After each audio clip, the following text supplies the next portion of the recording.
నిరీక్ష prayer house మరియు centre సంఘముల తరపున ప్రభు పేరిట మీ అందరికీ నా హృదయపూర్వకమైన వందనములు. నేటి దేవుని మాట 2 కొరింథీయులకు రాసిన పత్రిక 1వ అధ్యాయం 22వ వచనం. మన హృదయములలో మనకు ఆత్మ అను సంచకరువును అనుగ్రహించి ఉన్నాడు.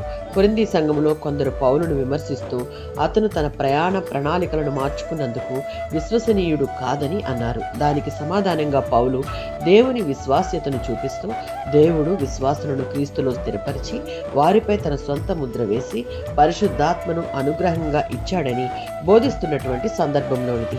పూర్వకాలంలో ముద్ర అంటే యాజమాన్యానికి, రక్షణకు, ప్రామాణికతకు గుర్తు. అనగా మనం దేవునికి చెందిన వారమని సూచిస్తుంది. దేవుడు మనకిచ్చిన రక్షణను నిర్ధారిస్తుంది. దేవుడు తన ప్రజలను కాపాడుతాడు. ఆత్మను అనుగ్రహించిన అనగా అనుగ్రహము అంటే భవిష్యత్తులో పూర్తిగా లభించబోయేదానికి ముందస్తు హామీ. అనగా పరిశుద్ధాత్మ మన రక్షణకు దేవుడిచ్చిన హామీ. పరలోక మహిమను పొందబోతున్నామని ముందస్తుగా నిశ్చయత. అంతేకాక దేవుని వాగ్దానాలు నెరవేరుతాయని నిర్ధారణ. ఎఫెసీయులకు రాసిన పత్రిక 1వ అధ్యాయం 13-14 వచనాలలో విశ్వసించిన తరువాత పరిశుద్ధాత్మ చేత ముద్రించబడ్డారు. ఈ వచనం ద్వారా విశ్వాసి దేవుని యొక్క స్వాస్థ్యమని తెలియజేస్తుంది. ఎఫెసీయులకు రాసిన పత్రిక 4వ అధ్యాయం 30వ వచనం. తన పిల్లలుగా ఉన్న విశ్వాసులను విమోచన దినం వరకు ముద్రించబడ్డారు. అనగా దేవుడు తన పిల్లలను అంతం వరకు కాపాడుతాడు అని అర్థం. రోమీయులకు రాసిన పత్రిక 8వ అధ్యాయం 23వ వచనం.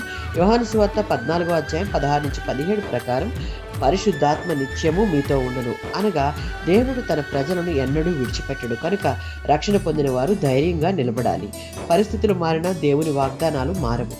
పరిశుద్ధాత్మ నడిపింపుకు లోబడాలి. అనగా మనలో నివసించే ఆత్మ స్వరాన్ని వినాలి. దేవుని ముద్ర కలిగిన వారంగా పరిశుద్ధతతో నడవాలి. జీవితపు చివరి దినం వరకు మన పరిశుద్ధతను కాపాడుకోవాలి. ఆమేన్.